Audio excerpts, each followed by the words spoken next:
سورۃ القصص پارہ نمبر 20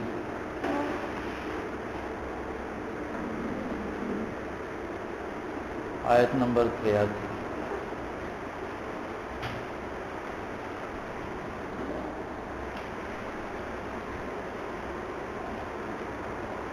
اعوذ باللہ من الشیطان الرجیم، بسم اللہ الرحمن الرحیم۔ تلک الدار الآخرة نجعلها للذین لا یریدون علوا فی الارض ولا فسادا والعاقبۃ للمتقین۔ پہلے جو واقعہ ذکر ہوا کہ قارون کے پاس بہت زیادہ مال و دولت تھی، لیکن اس نے اصل دولت نہیں پہچانی۔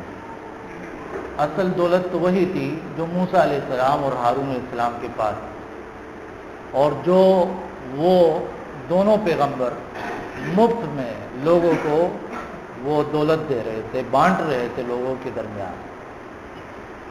لیکن قارون وہ دولت نہیں حاصل کر رہا تھا اور دنیا کی دولت کے لیے محنتیں کر رہا تھا، اپنا وقت لگا رہا تھا، جان لگا رہا تھا۔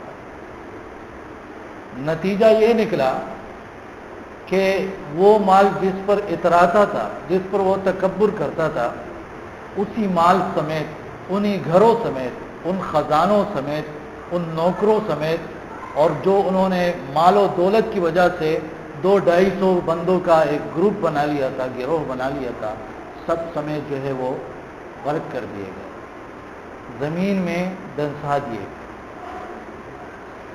اب اس واقعے میں آپ نے دیکھا کہ کچھ کمزور مسلمان تھے، وہ کہتے تھے کہ اس کو تو بڑی دولت ملی ہے، بڑے نصیب والا ہے، کاش ہمارے پاس بھی ایسی دولت ہوتی۔ تھے مسلمان لیکن ان دولت سے متاثر ہوئے۔ تو جو اہل علم تھے، جو پکے مسلمان تھے، انہوں نے ان کمزور مسلمانوں سے کہا کہ اللہ جو ثواب دیتا ہے، جو جنت دیتا ہے، وہ اس سے بہتر ہے۔ یہ بات انہوں نے اس واقعے سے پہلے کی کہ وہ زمین میں ان کو دسا دیا تھا، علم کی بنیاد پر۔ علم یہ ہوتا ہے کہ آپ کچھ واقعات، آپ نے کچھ انجام نہیں دیکھا، لیکن پہلے سے آپ کو یقین ہے کہ اس کا انجام یہ ہوگا، اس کا انجام یہ ہوگا۔ ان لوگوں نے انجام دیکھنے سے پہلے یہ بات کہی کہ نیک اعمال کا انجام یہ ہے کہ اللہ ثواب دے گا، اور برے عمل کا انجام یہ ہوتا ہے کہ عذاب آتا ہے۔ اب ہمارے لیے کیا ہے اس میں بہت بڑا سبق، اسی نصیحت میں چاہتا ہوں کہ وہ آپ دوبارہ پڑھیں، آیت نمبر 77 قارون کو جو نصیحت کی گئی، صرف ایک آیت ہم دوبارہ پڑھتے ہیں۔ اس سے کہا گیا وَابْتَغِ فِي مَا آتَاكَ اللَّهُ الدَّارَ الْآخِرَةَ، اور تو تلاش کر اس میں جو کچھ تجھے اللہ نے دیا ہے آخرت کا گھر۔ مسلمانوں کے لیے دنیا کوئی نقصان دہ چیز نہیں ہے، مال و دولت، اگر اسی مال و دولت کو وہ آخرت کے لیے استعمال کر رہے، آخرت بنانے کے لیے استعمال کر رہے، جنت حاصل کرنے کے لیے استعمال کر رہے ہیں، لگا رہے ہیں، اللہ کا حق دے رہے ہیں، بندوں کا حق دے رہے ہیں۔ ہم جو امیر مسلمان ہوتے ہیں، جن کو اللہ نے مال و دولت دی ہوتی ہے، تو ان کے لیے بہترین نصیحت ہے کہ یہ مال جو اللہ نے عطا کیا ہے، اس پر جنت کماؤ، جنت حاصل کرو۔ وَلَا تَنْسَ نَصِيبَكَ مِنَ الدُّنْيَا، نہ بھول جانا اپنا حصہ دنیا سے، دنیا کی جو ضروریات ہے وہ آپ اس سے پوری کیا کریں، کیونکہ اللہ نے آپ کو دولت دی ہوئی، مال دیا ہوا ہے۔ وَأَحْسِنْ كَمَا أَحْسَنَ اللَّهُ إِلَيْكَ، اور لوگوں پر احسان کر جس طرح کہ اللہ نے تجھ پر احسان کیا۔ وَلَا تَبْغِ الْفَسَادَ فِي الْأَرْضِ، زمین میں فساد تلاش نہ کر، کیونکہ اللہ جو ہے فسادیوں کو پسند نہیں کرتا۔ ان اللہ لا يحب المفسدین۔ اور یہ آپ دیکھیں اکثر جب فساد کا تذکرہ ہوتا ہے تو کھانے پینے کے ساتھ ہوتا ہے، مال و دولت کے ساتھ ہوتا ہے۔ رب العالمین نے فرمایا کہ کلوا واشربوا من رزق اللہ، اللہ کے رزق میں سے کھاؤ پیو، ولا تعثوا فی الارض مفسدین، زمین میں فساد نہ کرو۔ کیونکہ اکثر یہ ایسا ہو جاتا ہے کہ اللہ کسی پر انعام کرتا ہے، نعمت کرتا ہے، اس کو مال و دولت دے دیتا ہے، لیکن وہ ایک کھاتا پیتا ہو جاتا ہے اور اس کو صرف جو ہے وہ اسی کی فکر ہوتی ہے، فسادی بن جاتا ہے، اپنی نفس کے خواہشات کے علاوہ وہ کچھ پھر دیکھتا ہی نہیں۔ تو یہ جو ابھی آیت ہم پڑھ رہے ہیں اس میں اسی الدار الآخرہ کا ذکر ہے، جو قارون سے لوگوں نے کہا کہ جو مال اللہ نے عطا کیا ہے جنت حاصل کرو اس پر۔ تو اب اس آیت میں ذکر کیا جا رہا ہے کہ یہ جنت کیسے حاصل کی جا سکتی ہے، جنت کیسے حاصل کی جائے گی۔ دو چیزوں سے بچنا انتہائی ضروری ہے، دو چیزوں سے بچنا اور ایک چیز کا حاصل کرنا انتہائی ضروری ہے۔ جو بھی شخص جنت حاصل کرنا چاہتا ہے وہ یہ ہے کہ تکبر نہ کرے، فساد نہ کرے، یہ دو کام نہ کرے، اور کرنے کا کام یہ ہے کہ اپنے دل کے اندر اللہ کا خوف وہ پیدا کرے، تقویٰ۔ اسی سے جنت ملتی ہے۔ تلک الدار الآخرہ، یہ آخرت کا گھر، یہ جنت ہے۔ نجعلھا، ہم اس کو دیتے ہیں، کرتے ہیں، للذین، ان لوگوں کے لیے، لا یریدون علوا فی الارض، جو نہیں چاہتے بڑائی زمین میں، ولا فسادہ، اور نہ فساد، یعنی تکبر سے، بڑائی سے اپنے آپ کو ایسے بچاتے ہیں کہ اس کا ارادہ بھی نہیں کرتے، اس کا ارادہ بھی نہیں کرتے۔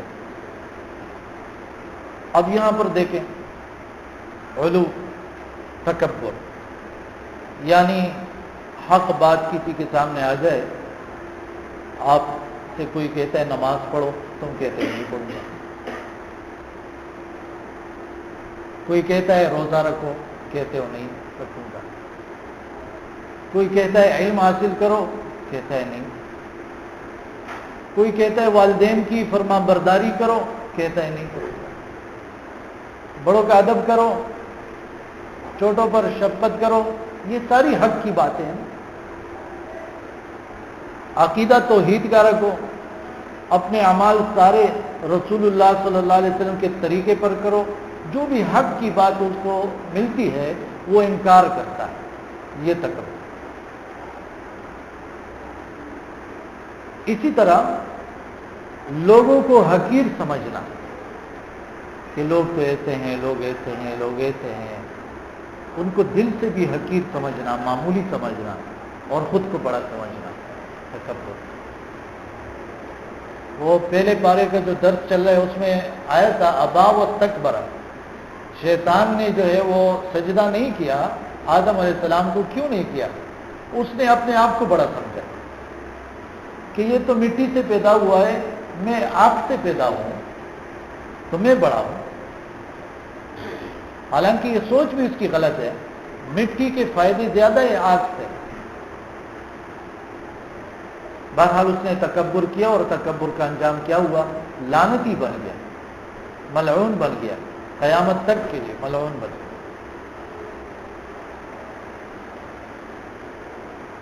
تو سوچئے، اس بات کو دوبارہ سوچئے۔ کچھ لوگوں نے کہا ہم چاہتے ہیں کہ ہمارا لباس خوبصورت ہو، ہم جو جوتے وغیرہ پہنتے ہیں وہ خوبصورت ہو، اچھے ہوں۔ تو اللہ کے نبی صلی اللہ علیہ وسلم نے فرمایا کہ بے شک اللہ خوبصورت ہے۔ اللہ کیا ہے؟ خوبصورت ہے، جمیل۔ آپ دیکھیں نا دنیا میں کتنی خوبصورتی ہے، خوبصورت جگہ ہیں، خوبصورت لوگ ہیں۔ تو جب لوگ ایسے ہیں، جب علاقے ایسے ہیں، جب جگہ ایسے ہیں، اس کا پیدا کرنے والا کس قدر خوبصورت ہو۔ تو اللہ انتہائی خوبصورت، بے انتہا خوبصورت، اور خوبصورتی کو پسند فرماتا ہے۔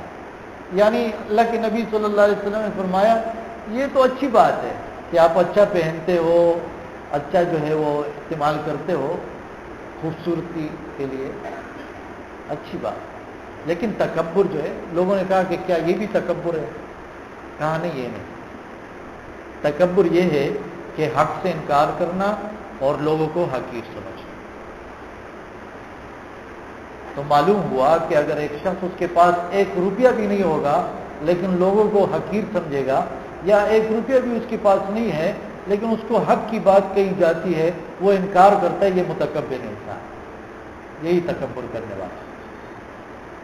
اللہ ہمیں تکبر سے بچائے، کیونکہ اللہ رب العالمین ہی المتکبر ہے۔ اللہ کے ناموں میں سے ایک نام کیا ہے؟ المتکبر، بڑائی والا بس اللہ ہی ہے۔ اللہ کے لائق ہے کہ وہ بڑائی کرے، اپنی بڑائی بیان بھی کر سکتا ہے کیونکہ اس کے لائق۔ انسان تو کمزور ہے، وہ بڑائی کے لائق ہی نہیں۔ یہ تو اللہ کی چادر ہے، جو اس کو کھینچے گا تو اللہ اس کو عذاب دے گا۔ اچھا اب دیکھیں اس کا ہماری زندگی میں اس کا ایک اثر دیکھیں۔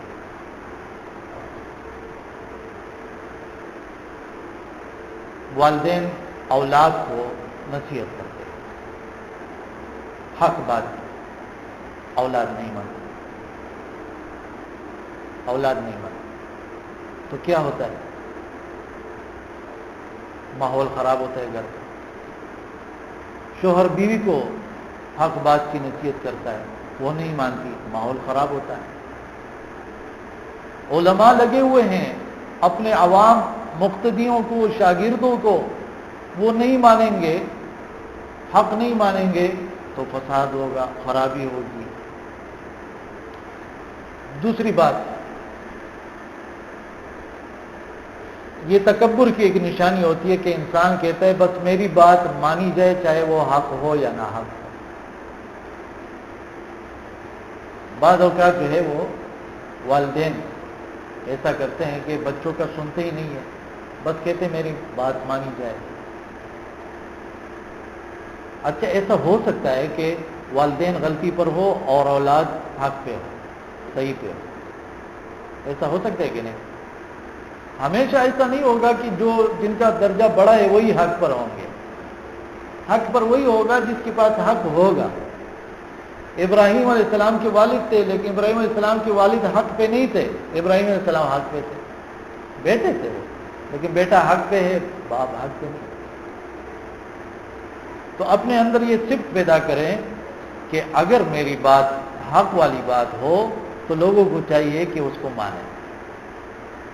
یہ نہیں کہ میری بات جیسی بھی ہو بس میری اولادوں سے مانے، میری بیوی سے مانے، میرے بھائیوں سے مانے، حق کی بات ہو تو مانے۔ اور اپنے اندر یہ بھی صفت پیدا کرے کہ میں بھی حق کی بات مانوں گا، اچھی بات، سچی بات مانوں گا، چاہے وہ میرے بیٹوں کی طرف سے ہو، بیٹیوں کی طرف سے ہو، میں مجھ سے کم درجے والے کی طرف سے ہو، میں اس کو مانوں۔ اسے اب دیکھیں صحابہ کرام، وہ بادشاہت اللہ نے ان کو عطا کی، خلافت عطا کی، لیکن عام انسان کھڑا ہو جاتا تھا، وہ خلیفہ عام انسان کی بات سنتا تھا، اعتراض سنتا تھا، عام بات نہیں، جو وہ اعتراض کرتا اس کی سنتا تھا۔ تو یہ ہماری زندگی کے لیے بہت ہی فائدہ مند سبق ہے کہ ہم اپنے دلوں سے، دل و دماغ سے تکبر کو نکال دیں، اس کو ڈیلیٹ کر دیں۔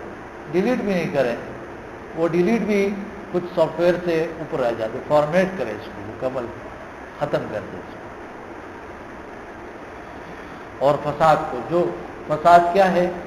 گناہ، جتنے بھی گناہ ہے وہ سارے فساد ہیں۔ گناہوں کی وجہ سے فساد جو ہے زمین میں، خشکی اور تری میں فساد پھیلتا ہے۔ وَإِذَا قِيلَ لَهُمْ لَا تُفْسِدُوا فِي الْأَرْضِ قَالُوا إِنَّمَا نَحْنُ مُصْلِحُونَ ظَهَرَ الْفَسَادُ فِي الْبَرِّ وَالْبَحْرِ بِمَا كَسَبَتْ أَيْدِي النَّاسِ، سارا فساد۔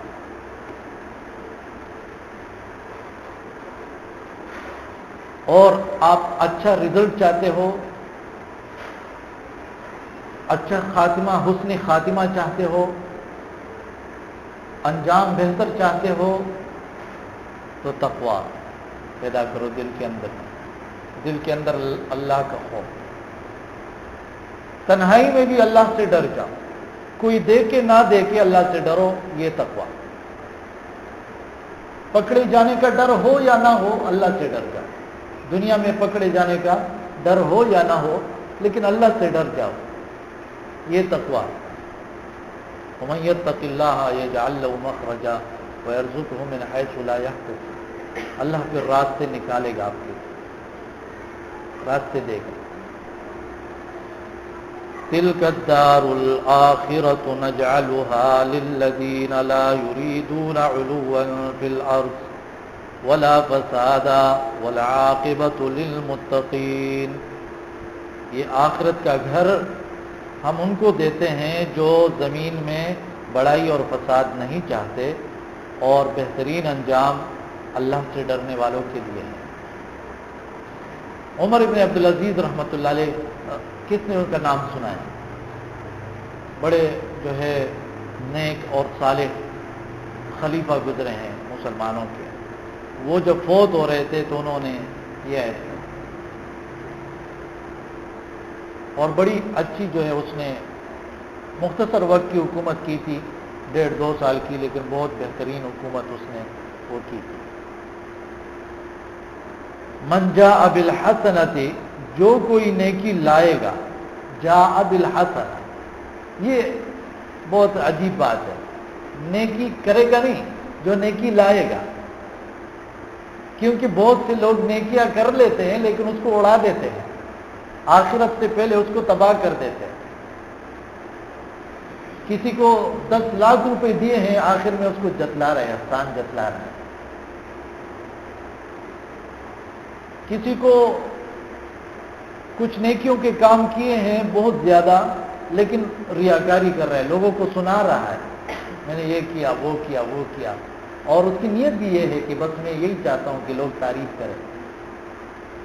قرآن میں ہے یا ایھا الذین آمنوا لا تبطلوا صدقاتکم بالمن والعذى، اپنے صدقات احسان جتلا کر، تکلیفیں دے کر، ریاکاری کر کے برباد نہ کریں۔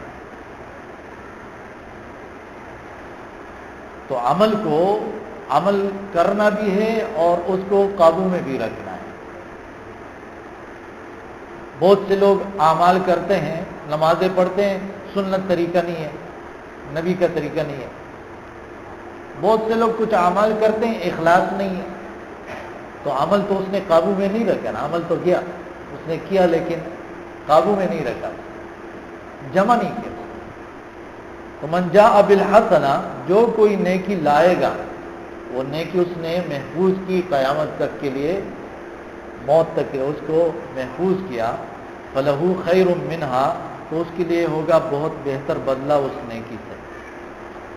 ایک نیکی انسان کرتا ہے، کم سے کم اس کا 10 گنا ثواب اللہ ملتا ہے، کم سے کم۔ اب وہ شخص بڑا ہی بدبخت ہوگا جس کے گناہ جو ہے وہ نیکیوں سے بھی بڑھ جائے۔ مثال، ایک شخص ہے وہ دن میں 10 نیکیاں کرتا ہے، کتنی نیکیاں؟ اور 99 گناہ کرتا ہے، 10 نیکیاں کرتا ہے، 99 گناہ کرتا ہے، تو اس دن میں اس انسان کی نیکیاں زیادہ ہے یا گناہ زیادہ؟ نیکیاں زیادہ ہے یا گناہ زیادہ ہے؟ ہاں، نیکیاں زیادہ ہے۔ کس طرح زیادہ ہے؟ کیونکہ 10 کا جو ہے وہ اس کو ملٹیپلائی کرو، اس کو ضرب دو 10 کے ساتھ، وہ 100 ہو گئے۔ 100 نیکیاں، 10 نیکیاں 100 نیکیاں کر دی اللہ رب العالمین نے، اور 99 گناہ صرف 99 ہی ہے۔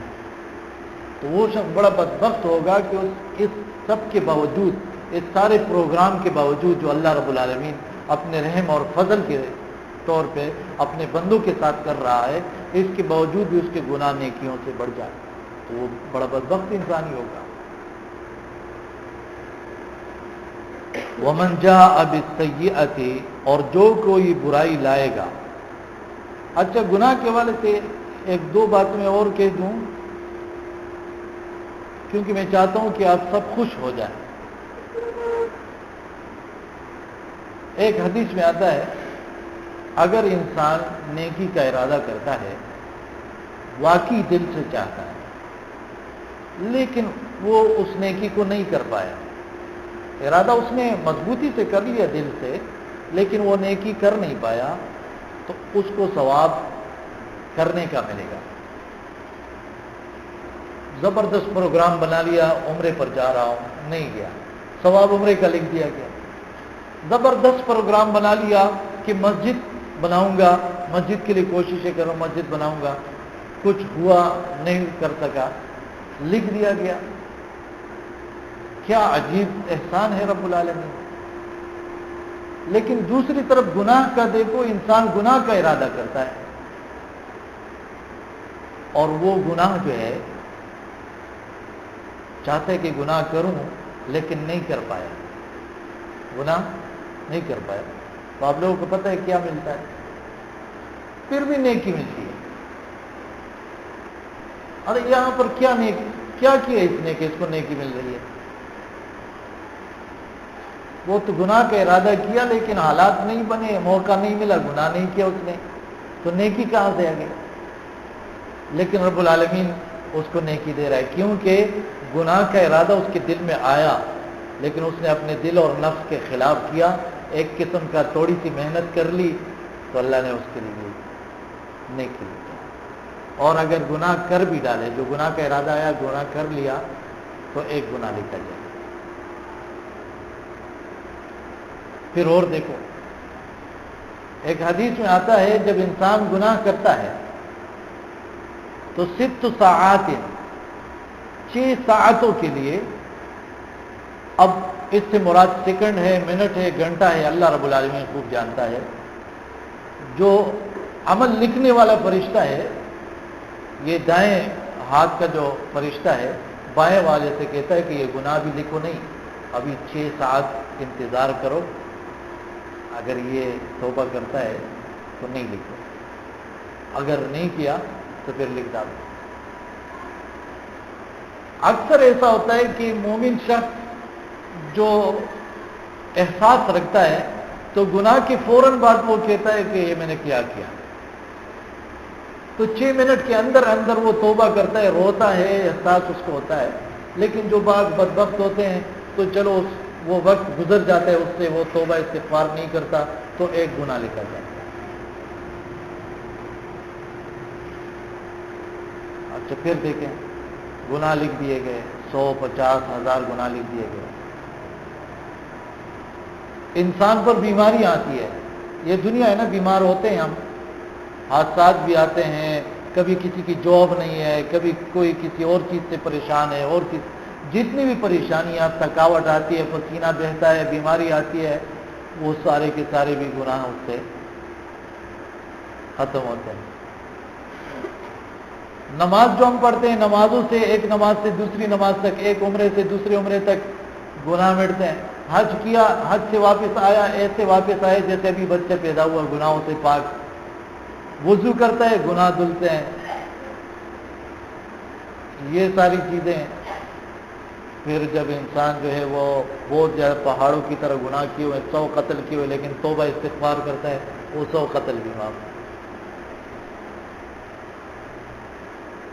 کہنے کا مقصد یہ ہے کہ رب العالمین جب ہمارے لیے اتنا کچھ کر رہا ہے کہ ہم پھنسے نہیں، گرفتار نہ ہو عذاب میں، اور ان سب کے باوجود ہم عذاب میں گرفتار ہو جائیں، تو معلوم ہوا کہ ہم خود ہی بہت خراب ہیں، بہت گئے گزرے ہیں. ورنہ رب العالمین نے تو بہت دروازے کھولے ہوئے ہیں ہمارے. تو ہمیں چاہیے کہ ہم اس طرح گھٹیا تو نہ بنے نا، اس قدر جو ہے وہ حقیر اپنے آپ کو نہ بنائے کہ ان سب آسانیوں کے باوجود بھی عذاب میں گرفتار ہو جائیں. ہمیں کچھ تو کرنا چاہیے عذاب سے بچنے کے لیے، اپنے گناہوں کو معاف کرانے کے لیے، اللہ کو راضی کرنے کے لیے. وَمَنْ جَاءَ بِالسَّيِّئَةِ، جو کوئی برائی لائے گا، فَلَا يُجْزَى الَّذِينَ عَمِلُوا السَّيِّئَاتِ، تو نہیں بدلہ دیے جائیں گے وہ لوگ جنہوں نے عمل کیے برے، إِلَّا مَا كَانُوا يَعْمَلُونَ، مگر جو کچھ کہ وہ عمل کرتے تھے. یہ نہیں کہ آپ نے ایک گناہ کیا اور آپ پر لکھا گیا 2 یا 3. یا 20. جس طرح مثال کے طور پر سب لوگ ایسے ہی کرتے ہیں، رب العالمین ایسے نہیں کرتے. اگر یہاں مثال کے طور پر یہاں پر اس گلی میں کسی چور کو پکڑا گیا تو اس گلی سے ساری گلیوں سے لوگ آ جائیں گے اور جتنی چوریاں اس سال میں ہوئی ہے 2018 میں سب اس پر لگا دیں گے کہ وہاں بھی سے یہ چوری تم نے کی تھی، وہاں سے بھی تم نے کی تھی. بیچارے نے پہلی مرتبہ کوشش کی ہوگی چلو جاتا ہوں، اور وہ ساری کیسز اس پہ لگا دی. رب العالمین سے جو گناہ آپ نے کیا ہے بس لما کامیاب. نبی صلی اللہ علیہ وسلم مکہ سے ہجرت کر کے جا رہے ہیں اور راستے میں ہے کہ رب العالمین نے تسلی دی کہ یہاں سے تم جا رہے ہو لیکن دوبارہ اللہ تجھے واپس لوٹائے گا، یعنی مکہ جو ہے جس مکہ سے نکالے جا رہے ہو اس وہ فتح کرا دے گا. کس قدر جو ہے وہ خوشخبری میں حالات کیسے ہیں اور خوشخبری کیسی دی جا رہی ہے. اب مکہ کس قدر کو بات کرنا مشکل تھا اور کہا جا رہا ہے کہ اللہ کے نبی آپ کو اللہ لوٹائے گا یہاں پر، یعنی یہ مکہ جو ہے آپ آسانی سے یہاں پر آ جائیں.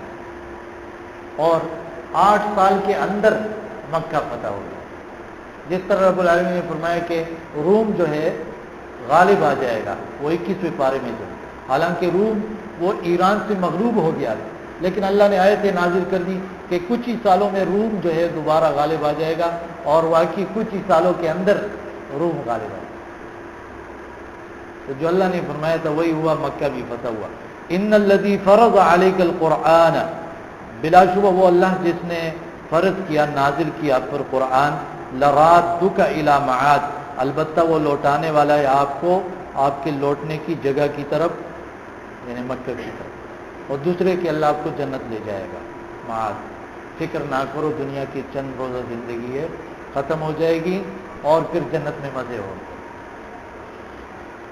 قل ربی اعلم من جاء بالہدی، کہہ دیجئے میرا رب خوب جانتا ہے اس شخص کو جو آیا ہے ہدایت کے ساتھ، ومن هو فی ضلال مبین، اور اس کو بھی جو ہے ظاہر گمراہی میں. اب یہاں کہا جا رہا ہے اے نبی آپ کو تو یہ بھی پتہ نہیں تھا کہ تم پر کتاب نازل کیا جائے گا. اللہ کے نبی کو پہلے پتہ نہیں تھا. بعض لوگ کہتے ہیں عالم الغیب ہے، کیسے عالم الغیب ہے؟ ان کو تو یہ بھی پتہ نہیں تھا کہ میں نبی بنوں گا. وما كنت ترجو، اور آپ امید نہیں رکھتے تھے ان یلقى الیک الکتاب، کہ القاء کی جائے گی آپ کی طرف کتاب، الا رحمتا من ربک، مگر یہ نازل کی گئی آپ کے رب کی رحمت کی وجہ سے. فلا تکونن ظہیرا للکافرین، لہذا نہ ہو آپ مددگار کافروں کے لیے. اللہ کے نبی سے کہا جا رہا ہے، مطلب امت ہے، امتیوں کے چاہیے کہ جب اللہ نے قرآن نازل کر دیا ہے تو کافروں کا ساتھ نہ دیں، اور کافر لوگ آپ کو اللہ کی آیتوں سے ہٹا نہ دیں. یہ دیکھیں سلف صالحین جو ہے وہ قرآن کے ساتھ کس قدر وہ شغف رکھتے تھے، کس قدر وہ لگاؤ رکھتے تھے. ایک عالم کا وہ پڑھ رہا تھا تاریخ دمشق میں کہ عبداللہ ابن ادریس رحمۃ اللہ علیہ، وہ کہتے ہیں میں نے زندگی میں 4000 مرتبہ قرآن کی تلاوت کی. تو میں حساب لگا رہا تھا کہ اگر 3 دن کے حساب سے وہ قرآن کیونکہ 3 دن سے کم میں ختم نہیں کرنا چاہیے، 3 دن میں وہ قرآن ختم کرتا تو 35 سال اس پہ لگتے. تو مثال اگر اس کی زندگی 80-90 سال ہے تو اس میں سے 35 سال اس میں وہ قرآن اس طرح پڑھا ہے کہ 4000 مرتبہ اس نے قرآن ختم کیا. اور ہم مسلمانوں کی حالت دیکھو، رمضان میں پہلے بہت مرتبہ لوگ ختم کرتے تھے، اب رمضان کی رونقیں بھی خراب ہوتی جا رہی ہیں، اب اس میں بھی قرآن کی تلاوتیں کم ہوتی جا رہی ہے. اللہ خیر کرے. تو ہر وقت جو ہے قرآن کی تلاوت بہت ضروری چیز ہے. وَلَا يَصُدُّنَّكَ عَنْ آيَاتِ اللَّهِ، اور نہ روک دے آپ کو یہ کافر لوگ اللہ کی آیتوں سے، بعد اذ انزلت الیک، اس کے بعد کہ نازل کی گئی آپ کی طرف، وَادْعُ إِلَىٰ رَبِّكَ، آپ بلائیں اپنے رب کی طرف. ہم وہ کافروں کو تو دور، اپنے مسلمانوں کو ان کو بھی بلائیں اصلاح کی طرف، تو بڑی بات ہوگی. داعی بنے. یاد رکھیں، ایک بات ذہن میں رکھیں، اگر ہم لوگوں کو بلانے والے نہیں بنیں گے تو لوگ ہمیں بلائیں گے. جیسے مثال ہم نے ہندوؤں کو، عیسائیوں کو، یہودیوں کو، کافروں کو اسلام کی طرف، اللہ کی طرف بلانا چھوڑ دیا تو انہوں نے ہمیں بلانا شروع کر دیا. یہ میڈیا پہ انہوں نے اپنا سب کچھ چلانا شروع کر دیا، ہمارا چلو، ہمارے راستے پہ چلو، تو لوگ انہی کے راستے پہ چل رہے ہیں. تو اللہ کی طرف جب ہم بلانے والے بنیں گے تو خود بھی بچیں گے، دوسرے لوگوں کو بھی بچائیں گے. اگر بلانے والے نہیں بنیں گے تو دوسرے لوگ تو ہے ہی خطرے میں، خود بھی خطرے میں پڑ جائیں. وادع الی ربک، اپنے رب کی طرف بلا. ولا تکونن من المشرکین، ہرگز نہ ہو مشرکوں میں سے. ولا تدع مع اللہ الہا آخر، سب سے بڑی بات، مت پکارے آپ اللہ کے ساتھ کسی دوسرے معبود کو. شرک کبھی نہ کریں، شرک سے اپنے آپ کو بچا. لا الہ الا ہو، نہیں ہے کوئی معبود برحق مگر وہی ہے. کل شیء ہالک الا وجہہ، یاد رکھو سب چیزوں کو فنا ہو جانا ہے، آپ کو بھی مر جانا ہے، ہر چیز کو جو ہے فنا ہو جانا ہے. صرف اکیلا ایک اللہ کی ذات رہ جائے گا، اللہ ہی رہے گا، باقی سب فنا ہو جائے گا. اور اسی طرح صرف وہی عمل باقی رہے گا جو اللہ کی رضا کے لیے کیا گیا ہو، خالص اللہ کی رضا. باقی سارے اعمال بھی وہ ختم ہو جائے گا. کل شیء ہالک الا وجہہ، مگر وہی کل شیء ہالک الا وجہہ، ہر چیز جو ہے ہلاک ہونے والی ہے. الا وجہہ، سوائے اس کے چہرے کے. لہ الحکم، اسی کے لیے حکم ہے. والیہ ترجعون، اور اسی کی طرف تم سب لوٹائے جاؤ. یہ بنیادی چیز ہے کہ ہم اس بات کو ذہن میں ہر وقت رکھیں کہ موت آنے والی ہے اور اللہ کے سامنے پیش ہونا ہے. تو یہ آخرت کی فکر ہمیں بہت سی برائیوں سے، دنیا پرستی سے انشاءاللہ وہ بچا دے. اقول قولی ھذا استغفر اللہ.